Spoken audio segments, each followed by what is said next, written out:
Welcome to the Grand Archive Academy here at Maindeck. I'm Dan, and I'll be your Academy guide today as we deep dive into Alchemical Revolution's new Cleric starter deck featuring the adorable Arisanna. We have a lot to cover in this video, so consider the chapters below our lesson plan for the day and feel free to skip to whichever parts you need to learn. Now, if you're ready to become a Cleric Master, grab your pencil and your notebook because class has begun.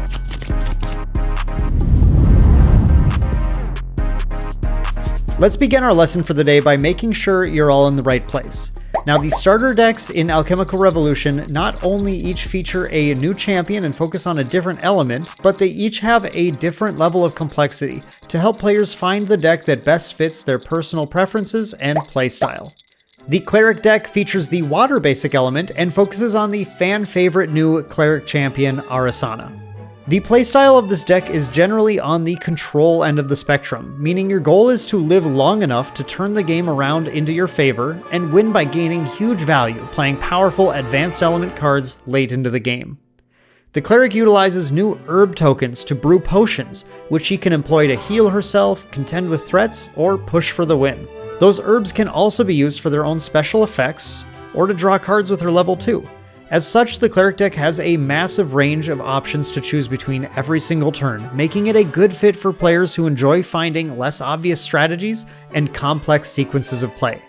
At her level 3, Arisanna unlocks the Astra Advanced element, the element of divination and the cosmic, which gives her access to extremely powerful cards, many of which she is able to play cheaply or for free out of her deck by finding them during glimpse effects. Of the 3 new starter decks, the Cleric deck is the most complex and the most difficult to play well. Finding sequences to gain value while you're staving off an aggressive opponent can be tricky, and games can often feel like you're losing them until you can turn that corner and stabilize in the late game. As such, don't feel bad if you find yourself struggling or it takes you a little bit to get that experience and improve at playing the deck. Now, let's jump into how it works. Alchemical Revolution introduces a huge host of new keywords and gameplay ideas that are intended to set the stage for future sets and differentiate these 3 new champions from the 4 previous ones. To set you up for academic success, let's start by going over both the old and the new concepts that you'll be exposed to when you're playing the Cleric starter deck. First, some of the returning keywords in the starter deck include the following. Glimpse. Glimpse will always have a number attached to it, and when a card instructs you to glimpse, you look at that many cards from the top of your deck, and then you may choose to place any of those cards back on top of your deck in any order, and any of them on the bottom of your deck in any order. Floating Memory. During your Materialize phase, you can banish any number of cards with Floating Memory from your graveyard to pay for that much of the memory cost of the card you are materializing. Make sure to do this before randomly banishing anything from your memory to pay for the rest of the cost if needed. And watch out for class and level bonus on your floating memory. Your champion must currently meet the requirement listed in order to use the floating memory. Recover. Recover will always have a number attached to it, and it allows you to remove that much damage from your champion. If an effect would cause you to recover more than the amount of damage you have taken, you remove as much as you can. Intercept. Intercept allows a unit to redirect an attack towards your champion to the Awake Interceptor. This does not rest the unit, but if you choose to rest the unit to retaliate and deal damage back to the attacker, rested units are unable to intercept attacks. Note that you cannot intercept attacks that are directed towards your allies, only your champion. Level, or LV. Some cards will reference LV, which is your champion's level value. This will be a number, which is the sum of your champion's base level, whatever level their card is currently at, and any level modifiers, such as from using a Blight Root or from the effect of Prototype Staff. When an effect such as these grants you the +1 level, it does not cause your champion to level up, it simply modifies their LV number for the effects that reference it. Negate. Some cards can negate card activations. These are played in response to a card being activated and will cause the card to have no effect and not enter play. Balance. An effect with a balance requirement will only be active when, or trigger if, you meet the condition of having exactly the same number of cards in your hand as you have in your memory. For example, if you control Scale of Souls, at the start of your recollection phase, if you have 3 cards in your memory and 3 cards in your hand, you will trigger the effect to recover 2. That balance must also be maintained when the trigger resolves. The specific number of cards in hand or memory does not matter so long as the two numbers are equal, including if you have 0 cards in hand and 0 cards in memory. Next, let's talk about the new keywords that you'll see in this deck. Gather, summon, and tokens. New to Grand Archive is the concept of tokens and summoning them. Summon effects will create a token card in play representing something. These token cards are not actual Grand Archive cards, though the starter deck includes cards to represent exactly the tokens it can create. When a token is summoned, take an appropriate token card, or if you run out, a coin, a die, a Pokemon card, a shoe, or just whatever you have available, and place it into play representing that object. The Cleric deck features several effects that state Gather. Gathering is a special form of token summoning, which requires that you roll a 6-sided die to determine which herb you find. You can use any 6-sided die and reference the die face picture on each token, or you can use the special herb die included in the starter deck and reference the herb picture on the token. The token cards included can be used to represent these, but also included is this fold-out board that has all 6 herbs, their effects, pictures, and die faces laid out for you. These make it easy to track your herbs by placing dice on each herb showing how many you have. Note that this board is included to be used for convenience, but if it is relevant to the gameplay, each herb is still technically counted as its own token item object in play. Brew. Brew is a new keyword that allows you to pay an alternative cost to play these cards. Instead of paying their reserve cost, a card with Brew may be played from your hand at its normal timing by sacrificing herbs that meet the listed requirement. This is an alternative to paying the reserve cost, meaning you do not need to pay any reserve when you brew a potion using herbs. Paying for a potion using its reserve cost like normal is not considered brewing a potion. Star Calling. Arisanna's Astra cards feature Star Calling, a powerful keyword that allows you to play these cards at cheaper cost and with special timing. When you're using specifically a glimpse effect and you see a card with Star Calling among the cards you are glimpsing, you may choose to play one single Star Calling card from among those cards by paying its Star Calling cost. If you do, you must choose to place all other cards you are glimpsing at on the bottom of your deck in any order. After you have finished resolving the effect or card that allowed you to glimpse, then you resolve the card you Star Called, even if its timing wouldn't normally allow you to play it, and without paying its normal reserve cost. Note that some effects, like Arisanna's level 3, may allow you to pay an alternate Star Calling cost instead of a card's normal Star Calling cost. But you can't play any of these Astra cards with Star Calling unless you have enabled the Astra element, so reaching level 3 is a requirement to do so. Star Calling turns every glimpse into a chance to play a card that wasn't in your hand for free or for cheap, making it a huge part of Arisanna's endgame. Memory requirements. A new requirement seen on cards in the Cleric deck is a memory requirement. These effects are only active when you have that many or more cards placed in your memory. Now that we've gone over the keywords, let's dive into the deck list and look at each card in detail. The full deck list is being displayed here on screen. Feel free to pause if you need to. You'll get a full 60 card deck and 12 card material deck. Let's dive into the cards, starting with the material deck. Your game starts with the basic Spirit of Water, allowing you to draw 7 cards and enabling the water element.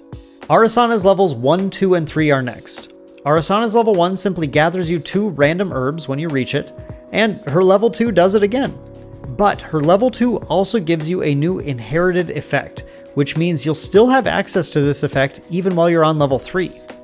This effect allows you to sacrifice 2 herbs with the same name to draw a card once at the end of each of your turns, which is really useful to help her build up cards when she reaches level 3.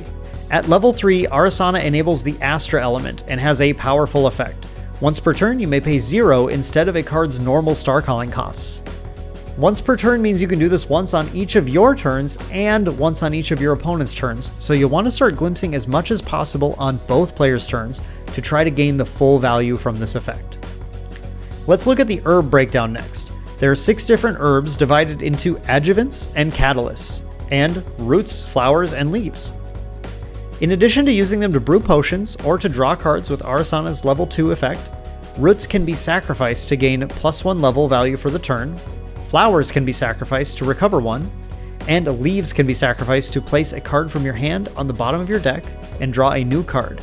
Great for finding playable cards in a pinch, or returning Astra cards to your deck so you might be able to start calling them later. For the rest of the material deck, we have the Ingredient Pouch, which can be activated by putting a card in your memory and resting it to gather an herb. Keep these effects with reserve costs in mind because they will help you meet memory requirements or balance for other cards in the deck. For example, Scale of Souls gives you the ability to recover 2 at your recollection phase if you can meet the balance requirement when it triggers, and also can be activated to return a card from your memory to your hand. This helps you manage your balance numbers or immediately gain a card that a different effect is placed into your memory. Necklace of Foresight has a cost reduction to 0 for Cleric and is a simple banish to Glimpse 4. This can be a big glimpse source to find star calling cards once you're at level 3, so try to save it for then. Synth Disruptor is a somewhat niche defensive card that you can banish to force automatons to enter play rested, such as Tonoris summoning drone tokens. Life Essence Amulet will let you draw a card when an ally you control dies on your opponent's turn, which combos well with the Caretaker drone, your intercept ally in the deck. Cleric Robes are a surprisingly potent card that costs 1 but draws a card on enter, so it can be used to filter a card in memory for a more useful card, and it has an activated ability to pay 1 to prevent the next 1 damage that would be dealt to you, which helps you manage your memory and buys you a little time to gain control of the game. Prototype Staff is a card that can be powerful but has a lot of restrictions to get it to work. Its first ability gives you +1 level while you are at Memory 4+, which powers up some of your damage sources, and helps you reach level 4+, which is required for its second ability. Its second ability lets you rest it to put a card from hand on the bottom of your deck to draw a card into your memory, so you can filter away less useful cards for ones that you can use. Finally, there's 1 Astro Regalia in the deck, for which you'll need to first reach Arisanna's level 3 in order to materialize. The Cosmic Astroscope is a super powerful regalia that gives you a rest to Glimpse 3 each turn cycle, which can be raw advantage when you find a star calling card with it. Furthermore, it limits opposing Glimpse X effects to 3, ensuring that your Cleric's glimpsing is more powerful than your opponent's. Now let's dive into the main deck. Starting with the allies, we have the Caretaker drone, which is a 2-cost 0/2 with intercept and a class bonus on death, Glimpse 4. It can be tempting to play this early to save some early damage, but its best use is to keep you alive on level 3, where it will also allow you to glimpse into powerful star calling cards that will let you win the game. Foraging Servant is a 2-cost 1/2 that gathers on enter and has class bonus floating memory. Savvy opponents will usually not attack this unit and grant you the floating memory, and because the ally count is low in this deck, many games she'll simply plink damage on your opponent's champion to make it a little easier to find the win later. But when you can combine her with other allies, she can threaten opposing allies that are putting pressure on you. Academy Attendant is a useful one to take out opposing allies with. She's a 3-cost 2/2 who gets +1 power when you are a cleric and have 4+ cards in your memory, so whether you meet that requirement or combine her attack with a Foraging Servant, you can get the 3 damage required to take out many of the game's threatening 2/3 allies. Finally, Crystalline Distiller, the last ally in the deck, is a 3-cost 1/3 who lets you draw a card into your memory if you've brewed a potion by sacrificing the required herbs, not paying its reserve cost, that turn. Since we're talking about them, let's look at potions next. Potion of Healing can be activated by either paying 3 reserve or sacrificing 2 herbs of any kind. As an item, it will sit in play until you choose to sacrifice it, at fast speed, to activate its effect. When you do, it will allow you to recover 5. Serum of Wisdom can be activated by either paying 3 reserve or sacrificing any 3 herbs, and sacrificing it will allow you to glimpse 3 and draw a card into your memory. An Essence of Blizzards is a key potion for either controlling the board or pushing damage on your opponent. You can activate it by either paying 4 or by sacrificing 1 Adjuvant herb and 1 Catalyst herb. When you sacrifice it for its effect, you can deal 1 damage to target unit, but if that unit is rested, you'll instead deal 1+ level damage to it. Additionally, allies will enter the field rested that turn. Choosing when to use Essence of Blizzards can be extremely tricky, and if the opponent isn't playing around it well, you can stave off a lot of damage with it, so make sure to practice and experiment with when you choose to use its effect. The next cards are Potion Infusion cards, and they take a little explanation. Potion Infusions require a potion in play to target, and they will rest that potion. If that rest is successful, meaning you cannot use a second infusion on an already rested potion, that potion gains an on-sacrifice effect, which will then resolve before the potion's normal effect from sacrificing it resolves. Remember that you can still sacrifice a potion even when it's rested. With that explained, The first potion infusion we have is Potion Infusion Frostbite. This gives the rested potion on sacrifice, rest target unit, and the next time that unit takes damage from a water source, it takes 4 more damage. You'll often prefer to combo this with Essence of Blizzards, giving you a variety of options for what to target with each effect, but when pushing for the win, you may choose to use the Infusion effect to rest your opponent's champion so that Essence of Blizzards deals 1+ level damage to it, and then it will also deal +4 more damage since the Essence of Blizzards is a water source. A slightly simpler potion infusion is Clarity, which does still cost a pretty hefty 5 for Cleric to activate, but lets you draw 2 cards when you sacrifice the infused potion that turn, basically allowing you to replace the infusion and the potion with 2 new cards, helping you interact with your opponent early while still keeping up on cards. Now for some more generic spells and other interaction. We'll start with the reprint from Dawn of Ashes, Scry the Skies. This simple, slow spell lets you glimpse level and then draw a card into your memory. This can help you get cards into memory for leveling early in the game and can be a star calling source at level 3. Don't forget that even if you star calling off of the glimpse, you'll still get to draw a card into your memory before you resolve the cards you played with star calling. Barter Herbs is a great glue card that helps your deck function more smoothly by letting you swap up to 2 herbs for any 2 herbs of your choice, and then use the floating memory to get the card value back as you level. Stream of Consciousness is a 2-cost fast spell that has a memory 4+ requirement to gain its Glimpse 3, and then, like Scry the Skies, it draws a card into memory. It costs a little more and is a little more restrictive, but its fast speed lets you use it while on level 3 to get star calling on your opponent's turn for huge value. Perfect Repulsion is a nuanced interaction spell that can prevent a block of damage as long as that damage is exactly the number of cards in your memory as it resolves. But the positive is that if it prevents that damage that way, you get to draw a card to replace it. Don't forget to use your Regalia abilities or other fast speed spells to manipulate the number of cards in your memory to make it work. Hypothermia is a more straightforward slow spell that gives -4 health to a rested ally, and if that ally's health would reach 0, it dies. Water Barrier is another reprinted card which can prevent all but 1 damage from any damage source, making it key for surviving powerful game-ending attacks and spells, and it has floating memory for Cleric as well. Lastly, Flash Freeze is a neat source of card negation to catch an opponent off guard if they can't pay the level cost. It also banishes the negated card, making it devastating against cards with floating memory. Finally, let's look at the Astra Advanced Element cards, which are some of the huge payoffs that you can play only once you've reached level 3, and often how this deck wins the game.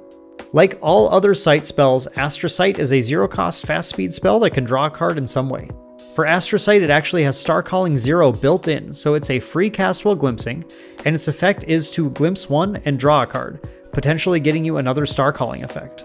Cosmic Bolt is one of the primary sources of game-winning damage in the deck. On the card, it has Star Calling 2, but remember that Arisanna 3 can let you pay 0 for Star Calling once per turn. Cosmic Bolt will deal 4 damage to a unit of your choice, plus 2 for every other Cosmic Bolt in the graveyard or banishment. If you can dig 4 and play all 4 on the same target, that adds up to 28 damage on its own. Cometfall is going to be an incredibly important card for you in aggressive matchups. While its cost of 5 is high, it has Star Calling 2, and with the class bonus deals 4 damage to all non-Astra units, which will clear most boards of allies and deal 4 damage to your opponent's champion, unless they are also level 3 Arisanna. Condensed Supernova is a super expensive but powerful potion that either costs 7 to activate or can be brewed with 1 Silvershine, 2 Adjuvants, and 2 Catalysts. When you sacrifice it, you get to deal level damage to all non-Astra units, similar to Cometfall, and Glimpse 4 as well. Comboing with the Supernova, we have Potion Infusion Starlight, which is a 3-cost infusion with Star Calling 1 that lets you infuse the rested potion with an ability that gives you +4 level for the turn. And you can start to see how that powers up the damage to high levels when paired with Condensed Supernova and Essence of Blizzards. And finally, Spellshield Astra is a potentially mega powerful protection spell that will fully prevent all damage from the next source, and then let you glimpse equal to the amount of damage prevented. This card can absolutely change the game, and your opponent will quickly learn to try to play around it after they cause you to glimpse 9 or more at once. Next, let's go into some strategy tips to help you have better first games with this deck. As already mentioned, the Cleric deck has certainly earned its 5-star complexity rating on the back of the box. Now, it would be impossible in this video to go through every single strategy in the deck, but after playing tons of games, I'm happy to give you some of the tips and tricks that we've picked up to help improve your first games. While it's possible to get wins using combinations of cards like Essence of Blizzards and Potion Infusion Frostbite at earlier levels, many games, especially against aggressive decks, your game plan will be to get to level 3 ASAP so you can start to utilize your Star Calling abilities. Star Calling cards are very tricky because you don't often want them in your hand, just in your deck to find while glimpsing. As you are aggressively pushing to level 3, any chance to gain card advantage in the process is welcome, so you don't get to level 3 with no cards in hand. Some of your best games will involve seeing Potion Infusion Clarity early on and setting up a Potion of Healing or Serum of Wisdom with it to generate cards while buying some time in the early game. If your opponent is pushing you aggressively with powerful allies, do your best to use your health as a resource and take the damage on the face until you can hopefully reach level 3 and find a Comet Fall to clear the board and stabilize. Cards like Perfect Repulsion and Potion of Healing are good for holding down the fort early on. However, sometimes you simply need to use cards like Essence of Blizzards, Hypothermia, or your allies to clear away opposing threats. That said, there are times when you need to divert from rushing to level 3 to play your hand out a little more effectively. Ingredient Pouch can be a powerful card if your hand has a lot of potions to brew and Crystalline Distiller, or when you need more flexible memory for Perfect Repulsions. And it can also help you find the herbs you need to draw more cards with Arisanna's level 2. And in some games, an early Scale of Souls with carefully balanced card play can restore a lot of health to you to keep you in the game longer and build incremental advantage once you do reach level 3. As I've mentioned, getting to level 3 against highly aggressive decks can be tricky. Timing really is everything, and here are a few timing tricks to make your life a little easier. Using Essence of Blizzards in response to an ally activation can remove another ally already in play and then make that activated ally enter rested. When adding Potion Infusion Frostbite to the mix, you can use it to rest your opponent's champion at key timing, for example, in response to the materialization of a gun or bullet against Ranger, or simply during the Recollection phase if they already have a weapon out or you expect an attack card that turn. And finding a Water Barrier is often a get-out-of-jail-free card against the massive attacks you can expect from Guardian, Ranger, and Warrior. So, doing your best to predict when they'll make those attacks and holding your barrier for that play is key. And don't forget that you can play fast speed cards and effects during the Recollection phase before you recollect. That's a great time to activate Ingredient Pouch or a Potion Infusion or a Stream of Consciousness if you're going to need all your cards in the next turn to keep up interaction. Don't forget that your herbs have effects as well. While it can be hugely advantageous to save herbs of the same name to draw cards with Arisanna's inherited effect, roots can also be used to gain additional levels to push for game-ending damage, flowers can give you a clutch recover to stay in the game, and leaves can be essential for finding the cards that you need to build advantage in the early parts of the game. How effectively you use your herbs in any given game can make the difference between a win and a loss. Your glimpse effects are your lifeline at level 3. It is very possible to whiff and miss seeing any Star Calling cards on a glimpse, so saving as many glimpse plays for once you reach level 3 as possible will give you the most possibilities to gain that value. Caretaker Drone, Scry the Skies, and Stream of Consciousness are all good to save for later if you can find other options to play instead, but if it would stop you from leveling to 3 quickly to not play those, it might be best to just play them early on so you can have cards in your memory to level with. Serum of Wisdom is excellent because you can play it early in the game so you can use those cards to banish to level up, but you can save its effect for later when you can get the full advantage of that glimpse. And often after you reach level 3, the next card to materialize will be the Cosmic Astroscope to get that additional glimpse power going right away. The most commonly played Astra cards to win the game with are Comet Fall and Cosmic Bolt. The reason to rush to level 3 is often to find a Comet Fall and clear the board, but don't forget about that 4 damage to the opponent's non-Astra champion from Comet Fall as well. You may sometimes need to scrape together enough damage to win the game before the opponent pulls something off, so those little pokes from Foraging Servant and Crystalline Distiller can add up with damage from Comet Fall, Cosmic Bolt, and Essence of Blizzards to find the win just in time. And while Condensed Supernova can dish out a ton of damage, it is quite an expensive card to play even when brewed, so don't feel too bad if you find it difficult to play in some of your games right out of the starter deck. After playing dozens of games, we can definitely say that we agree with that 5-star complexity rating in the Cleric starter deck. Right out of the box, this is a difficult deck to play, but very rewarding when you can start to improve and find those powerful lines. With all our experience, we've found some cards that we consider really great options for improving this deck, Not only cards from Alchemical Revolution and more copies of cards already in the deck, but cards from the first 2 sets as well. So let's go over some of our ideas to upgrade this deck. If you want to ramp up the power of this deck, the popular rare from Dawn of Ashes, Dungeon Guide, would be an incredible asset to help Arisanna reach her higher levels faster and start finding Star Calling spells before they end up in your hand. Freezing Hail, a common from Dawn of Ashes, can both serve as a piece to help control the board and as a way to keep attacking champions like Warrior Guardian and Ranger from attacking for a turn. Additionally, as a water damage source, it can trigger the damage bonus from Potion Infusion Frostbite when you're unable to find an Essence of Blizzards to use it with. And the SR Orb of Regret would be an excellent card to slot into the material deck to give you the ability to swap out Astra cards in your hand for ones you can play more immediately. Even better, this is one of the few effects in the game that lets you shuffle your deck, so any Astra cards you've tucked to the bottom will actually get randomized back into the deck. Fractured Crown has some great Norm element cards that can massively increase the consistency of this deck as well. Stalwart Shieldmate and Fast Cure are 2 powerful, non-class bonus floating memory cards that can both help the deck stave off early damage while still working towards leveling up to 3, with Fast Cure being particularly interesting because Cleric is already able to activate potions like Serum of Wisdom to temporarily reduce their card count to then trigger that recover. Some excellent water options exist in Fractured Crown as well. Frostbinder Apostle would be an interesting card to replace or run alongside Hypothermia as another way of getting the same effect while on level 2, but for 1 more reserve you also get a 0/2 intercept body to stave off more damage. That 1 more reserve is actually very impactful, as playing it on level 2 can give you just the right amount of cards to level with the next turn while also managing the board and keeping you safe. And Fracturize has been a role player in the metagame since its release, and has some really nice extra functionality in the Cleric deck, as not only can you shut down opposing items and weapons with it, if you want to, you can target your own herb with it to turn that herb into a reservable card, almost like an added card in hand. If you want to improve the consistency of the deck right away, you also might consider upping the quantities of cards like Potion Infusion Clarity and Perfect Repulsion, both of which can keep your card count up while doing the things you need to do to stay alive. And from the booster set, Conjure Downpour is another awesome uncommon that keeps right along that theme of keeping you alive while keeping your cards up.